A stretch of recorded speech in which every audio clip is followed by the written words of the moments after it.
Welcome to Raised on D&D podcast. Each month, Raised on D&D brings you inspirational interviews with tips and strategies to enrich your family's gaming experience. Your host for Raised on D&D has been a game master for 30 years and father to 3 gamers. Here is Nick Cardarelli. Welcome back, gamers. I'm your host, Nick Cardarelli, and this is Raised on D&D. My next guest is from Tremonton, Utah. He's the game master on Gathering of the Ages, an actual play tabletop role-playing game podcast, and he's the host of the Behind the Curtain podcast. Gathering of the Ages is close to 200 episodes and has recently launched their merch store. Please welcome Spencer Borup. Hi, Spencer. Hi, thank you for having me. Hey, thanks for being on the show. Spencer, we're so excited. Gathering the Ages is such an exciting show. It goes through a Pathfinder adventure path. And so we're going to talk about all of that. But before we get into that, Spencer, can you take us back to your first tabletop role-playing game experience? How did you start with tabletop role-playing games? How did you fall in love with it? Of course, yeah. My first remembered experience from getting into tabletop gaming was when my family was living in California. So this was probably 15, 16 years ago.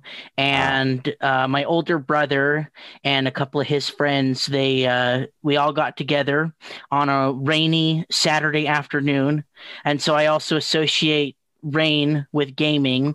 It just kind of sparks that nostalgia, especially on Saturdays. It's like, I just want to game. So rainy Saturday afternoon, and we played, I don't even remember which version of D&D it was, and I don't even remember if we were using official rules. I think we just got together and we were just kind of having fun together, just acting out scenes. I remember we really got into it, and there was one moment where the whole party got captured by some elves, and my brother, he sat us down on the floor, and then he walked back and forth in front of us acting out his character, whoever had captured us. I couldn't tell you the rest of the story. I just remember that it left me feeling, happy and just kind of that joy of stepping into another world and getting to be someone else for a little bit. And as I got older and starting getting into it a little bit more, I always go back to that rainy Saturday with my brother and his friends. That's fantastic. Thank you for sharing that with us. My older brother actually had a best friend who played Advanced Dungeons and Dragons 2nd edition.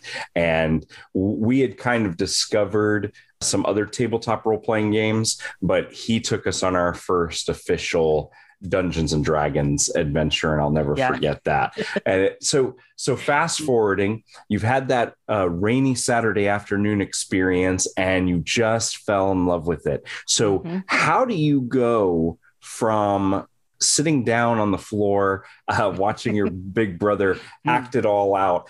How do you go from that to being behind the GM screen? How do you make that transition? It happened very quickly. I had a coworker. I was working at Wendy's, the fast food joint, and my manager and we got to talking about Pathfinder. We were both listening to another actual play podcast at the time, and we both really just wanted to start playing. And my older brother was kind of burnt out with GMing, and I said, you know what? I really want to play, so I'm going to do it. And I invited him, and somehow word got around to like 10 other people, and I had all these people show up at the house, and the first night was just character creation, and slowly that group got smaller and smaller, and it ended up being a group that really fit well together and just had a really nice camaraderie with each other, and it was all homebrew as well. Not necessarily a mistake, but it was very challenging for my first time GMing. But I think the short answer of that question is just a desire to play and not having a GM around, which I think a lot of people find themselves in the similar situations. Absolutely. But yeah, that's kind of where it started. Just with a bunch of coworkers, and then I just fell in love. I fell in love with GMing and being able to kind of tell a story that I want to tell, but with a lot of collaboration from 4 or 5 other people.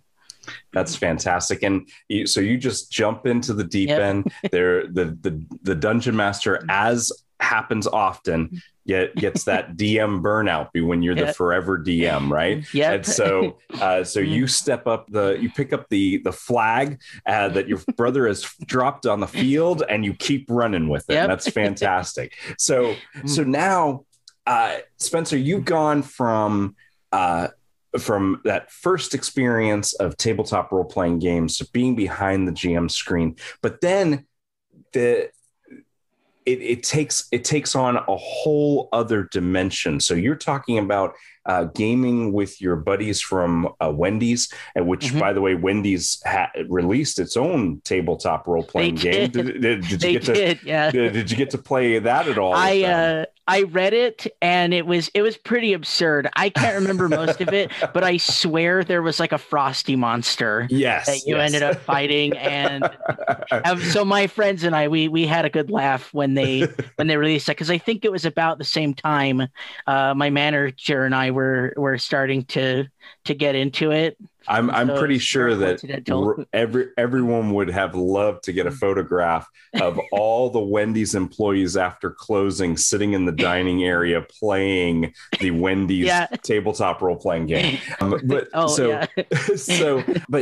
Gathering of the Ages, your actual play show, it has an interesting cast. How was it that you took your role-playing with buddies from work and brought it home to the family? Tell us that story. So like I mentioned before, my brother's always been a part of like my whole history when it comes to tabletop games, and he was always kind of that kid that was really into all that, and the parents just didn't understand it. They never really got it, and then as I got older and fell in love with it again and started playing more, he and I would come together. And so he was an easy grab on the cast. It wasn't a stretch. It was just, hey, you want to do this with me? I'm starting a new project. Let's go. And so he came along, and very similarly to my younger brother Zachary is also on the show.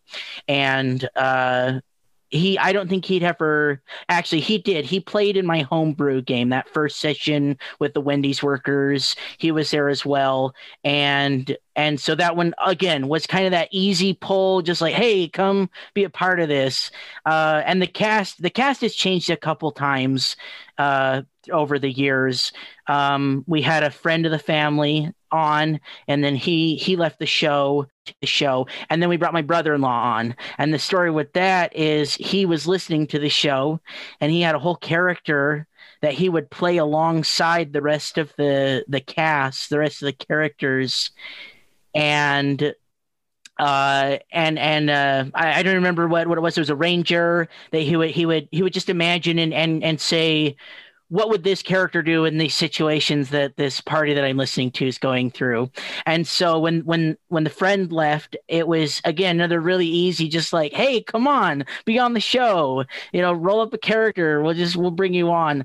The real tricky one was my mother, and that that was it was the biggest surprise I think any of my siblings have had, and it came about because my older brother and my mother would drive to work together, and whoever drove got to pick what was on the radio. And my brother would play the Glass Cannon podcast, and they're very big in the actual play community. They kind of started the Pathfinder thing, the whole Pathfinder actual play podcasting, but but that was what was on, and when they would drive to work. And there came a point where one of the characters on the Glass Cannon show left, and my mom said something to my brother and was upset that that character had left. And my brother turned to her and said, "I didn't think you were listening to it. Clearly you were. Clearly you were listening to this." And so when we started putting it together, my mom came to me and she was very nervous to do it, because she didn't want to be that older person that that weird older person, is what she told me. And I said, "Absolutely not. I think you're going to be the really cool mom on the block, and we would love to have you." And then we sat down. I helped her roll up her character, and she ended up writing a 12-page backstory for her first character. And I was blown away. I was completely blown away, because she got so absorbed in it, and it was just something that my siblings and I never in a million years thought would ever happen. And we've also even had my sister make a guest appearance. So we've had almost everybody. My dad's the last holdout, and that's the one I don't think will ever happen. I will have to trick him or something and play with us. But it just slowly, everybody just got slowly more and more involved in it, and we've been going for 4 years now. So wow, Spencer, that's incredible. So it's your older brother, your little brother, your brother-in-law, your mom. You've had your sister guest appearance on the show, and Dad just puts up with all of you doing it. The joke on our website is because we have a section on our Meet the Cast page that has like other people that have helped or contributed to it, and his title is the landlord, because he puts up with the studio in the basement. So that is great. Yeah. And so yeah. Well, the Glass Cannon has expanded to now be the Glass Cannon Network. Yes. And if you're following them on Instagram, they have celebrities, they have Instagram influencers on their podcasts and on their actual play games.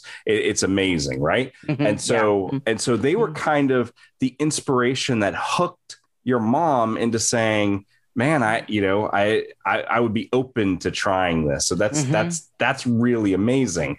And now the Gathering of the Ages podcast, that's doing that for other families as well. And what made you guys settle on Pathfinder? And more importantly, you're doing a specific Pathfinder adventure path. Now, folks who aren't familiar with Pathfinder may not know that adventure paths are actual full campaigns that are spread out over several modules, and they're in a series. Tell us a little bit about that and how you guys decided to do that one. As far as choosing an adventure to play, I didn't want to homebrew and run a podcast. And so the decision to play a pre-written adventure came easy. Choosing which one to play was more difficult, because there's so many, and each adventure has a different flavor to it, a different genre to it. And we just really liked the adventure that we're playing is the Carrion Crown adventure. And it is very gothic horror. It is very Bram Stoker's Dracula and Frankenstein. That's always appealed to my family. We narrowed it down to 2 or 3, and that was the one that we landed on. And then for Pathfinder, it was just familiarity. We had all played it, except my mom and my brother-in-law when he first came on. But we were familiar enough with the rules that we felt confident doing it. That doesn't mean that we don't get stuff wrong, because that happens all the time, and we do get emails about it too. It's just funny to me. But you can always depend on the internet to correct you. That's for sure. It's so true. It's so true. Well, I've got to tell you, I have been a Pathfinder now now it's considered Pathfinder First Edition, but I've been a Pathfinder fan and collector and dungeon master for well over a decade now, even more. And so when I saw that the Gathering of the Ages was around the Carrion Crown adventure path, I was very excited because the big baddie in that particular campaign is one of my favorites, the Whispering Tyrant. Yes. Now, I've never got to run the Whispering Tyrant. I've never actually got to play this adventure path. So getting to listen to your show and listen to your family play it is a lot of fun for me. But the fact that it's that gothic horror is really great because right now that's making a comeback. Dungeons and Dragons 5th edition is really focused on their Ravenloft setting, which is that gothic Bram Stoker's Dracula in D&D kind of gothic horror. And so if folks are listening and they like Ravenloft from D&D, then they're really going to enjoy the Carrion Crown. That's really good. And a lot of people don't know this, but the Carrion Crown adventure path is actually 10 years old this year. So I didn't even know that. See, you got me with that one. So but you know what? That's what's so wonderful about tabletop role-playing games and modules. Whether you're picking up a first edition Dungeons and Dragons Keep on the Borderlands or a 2011 Pathfinder Carrion Crown adventure path, they're timeless. If your group has never played it before, it's brand new. And that's what's so wonderful about it. So that's great. So you guys, you were able to work through it and say, hey, of these adventure paths, this is the one that we'd all really enjoy. Yeah. And so that's how it got it all going. So I know there's a lot of folks who are listening saying, well, I bet I could do my own actual play podcast. You just turn on the microphone, right? And you just sit around the table and roll dice and have a good time, right? That's all there is to it. Spencer, can you tell the folks at home who think that's all there is to it, what all there is to it?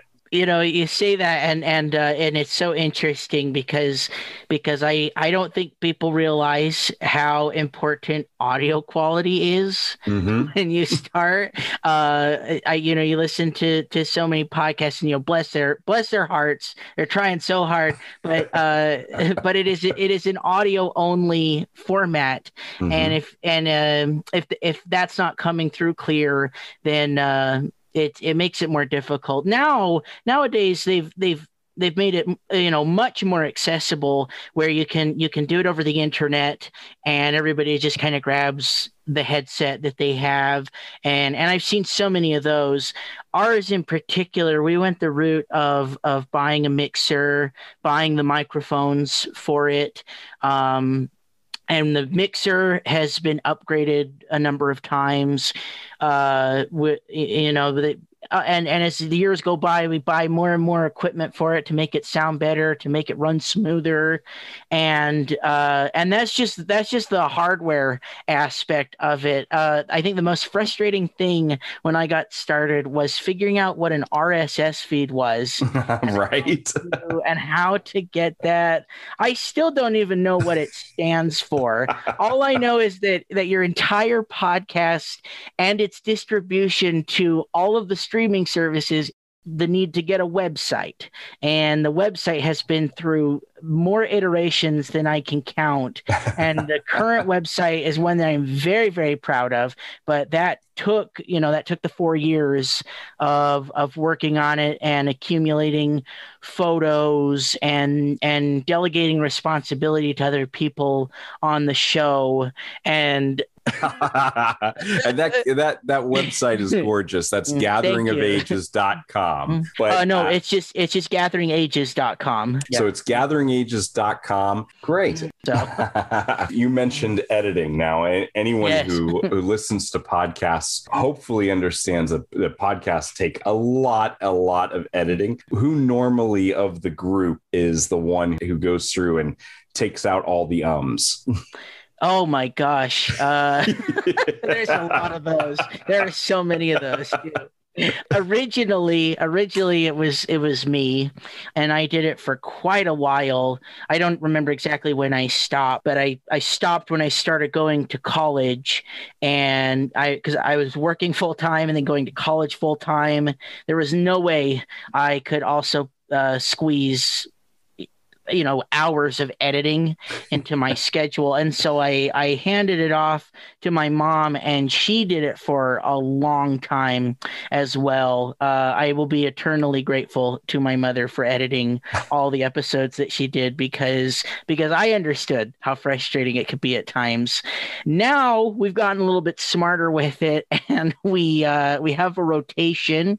So everybody takes an episode 1 week, and there's 4 people that will do it. So everybody edits as far as cutting out the ums, cutting out that dead air. And then when they're done with it, they hand it off to me, and I'll go put in our music and our sound effects. And that has grown even from the beginning. Before it was no minimal music, minimal sound effects. Now it's gotten to the point where if they weren't editing, I don't think I could do it. I don't think I could do both. That is terrific, though. So, Yeah. folks, if you're at home and you're like, hey, we can start an actual play podcast with our family, well, we hope you try. Spencer's letting you know there is a lot that goes into it. There is. And don't get frustrated. You just got to keep powering through. And it sounds like you just got to delegate at some point. So that's fantastic. Now you have another podcast as well, which is Behind the Curtain. Can you tell us a little bit about Behind the Curtain?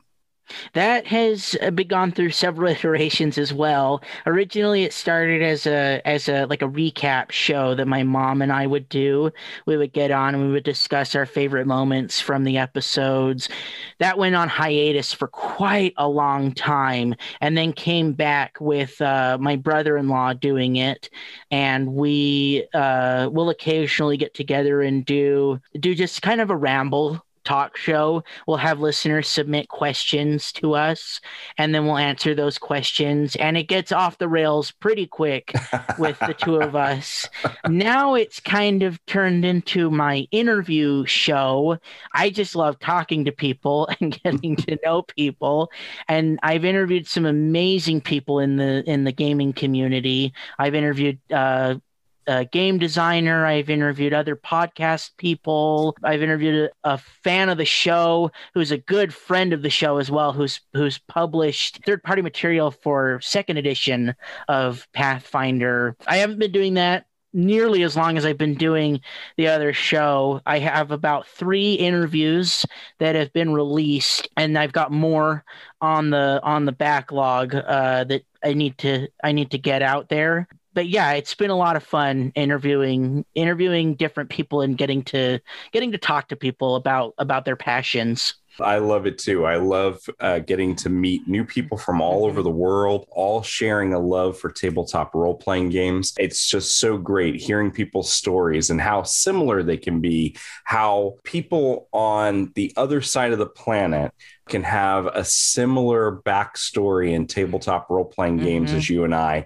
You guys are coming up on episode 200. Where are we at in the adventure path now? Are we at the halfway point? Are we nearing the end? Is the whispering tyrant, is he on the horizon? That's actually a really good question. We are currently in the 4th book of the adventure. There are 6 books total in the adventure, and this book has been the most interesting because we pride ourselves on being PG with a little bit of PG-13 thrown in at times. Most of it gets cut when we edit, all those jokes that can't help but be said that need to get cut later. But this book's been interesting because it takes a hard turn into Lovecraftian horror, and there's a lot that goes on that it gets a little dark. It's a little dark for what we're used to, and we have a really good friend of the family who listens to the show, who also listens to it with his son, and his son is 5 or 6 years old. And we got to this book, and he actually told my dad, he goes, "Yeah, I'm still loving it. I think it's wonderful, but I am having a hard time playing, every little thing for my son, because we're talking about a guy getting his head blown up or whatever." And it's like, oh yeah, it's perfectly understandable. And so we put disclaimer warnings on it and things like that. As far as the story goes, that's where we currently are. And we've got two more books plus the remainder of this. And then I also have taken a small, what started as a small portion of one of the characters' backstories and exploded it to something that I don't think any of us ever saw coming. And so there's also more of that as well. And that involves all the player characters on a more personal level. So I couldn't tell you how many more episodes we will have in this, but it's probably another 100. So, all right, fantastic. So folks, if you're new to Gathering of the Ages, make sure that you're jumping in now and getting caught up on those episodes, because they are going to keep going. Yeah. And they've got 2 whole adventure path books to go through. So that's fantastic. And again, I can't reiterate more what a huge fan of Pathfinder I am. When it first came out, when it was still Game Mastery, it was Dungeons and Dragons 3.75 is where it was. And then it spun off to be its whole own thing. And I don't think I was ever happier when Pathfinder became somewhat independent. But I have so many modules, more modules than I'll ever get to play or run. That's for sure. And I have a couple of adventure paths. So a big Pathfinder fan. And so just finding out that you guys were running an actual play Pathfinder, it was wonderful. Of course, yeah. That's actually one thing that probably the biggest thing I enjoy from the show.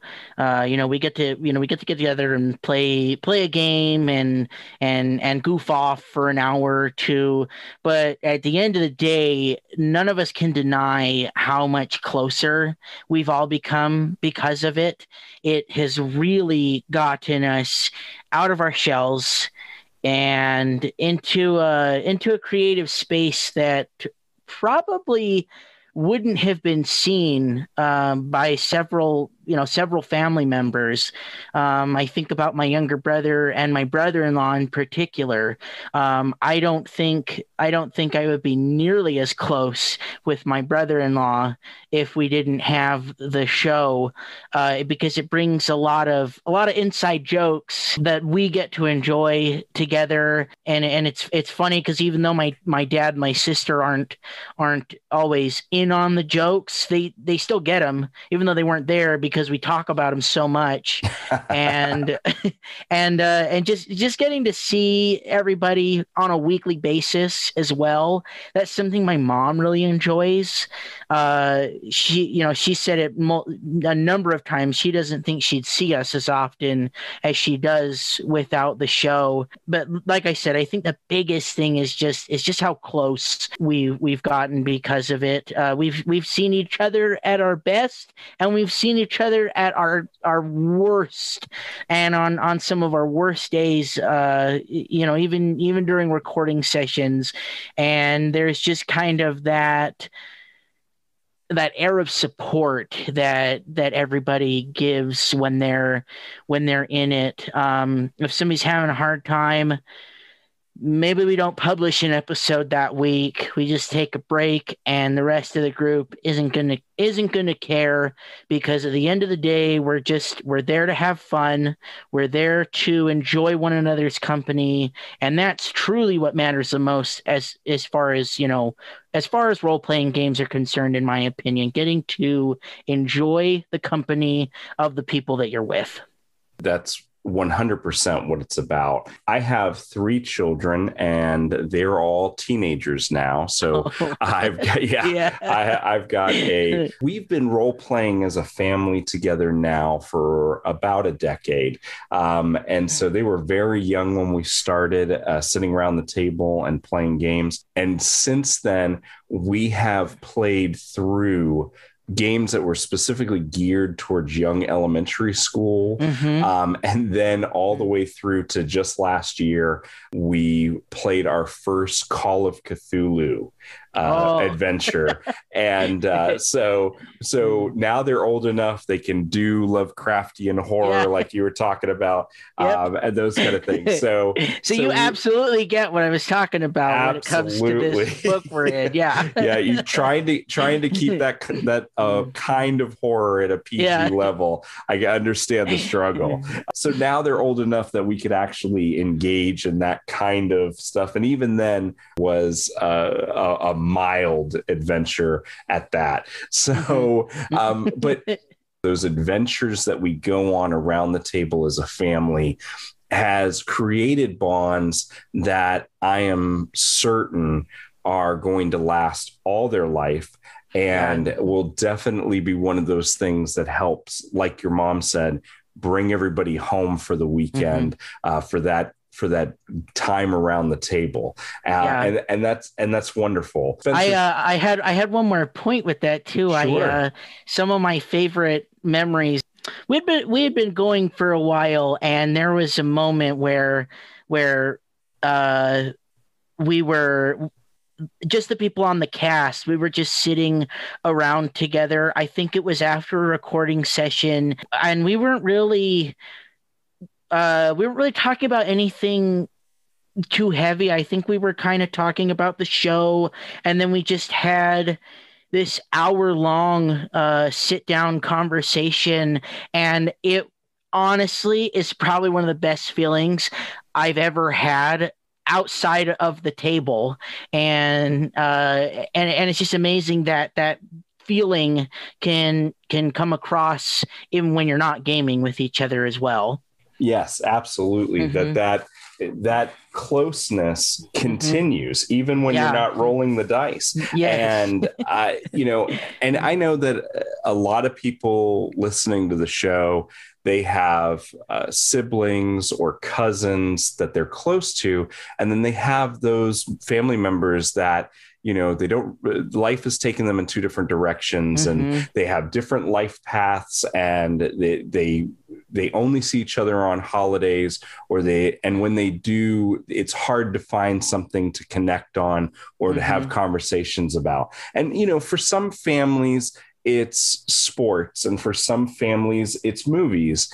And for gamer families, it's that time around the table. And it's that, and like you said, when the conversation moves away from gaming, that closeness that you've created from the table is still there. And that transcends just a hobby about pretending to be heroes killing dragons, right? So absolutely. Spencer, thank you so much for being on the show. Thank you for Gathering of the Ages. Thank you for bringing this idea to first your brother and then your family, and making something that is truly helping families be inspired to game together, whether they choose to play Pathfinder or Dungeons and Dragons or Call of Cthulhu, whatever they're playing together. But you are inspiring people to sit down at the table, roll dice, make stories, and build those bonds. And your show does that. Thank you so much for that. Thank you for your contribution to the gaming community. Thank you for your kind words. I really appreciate that.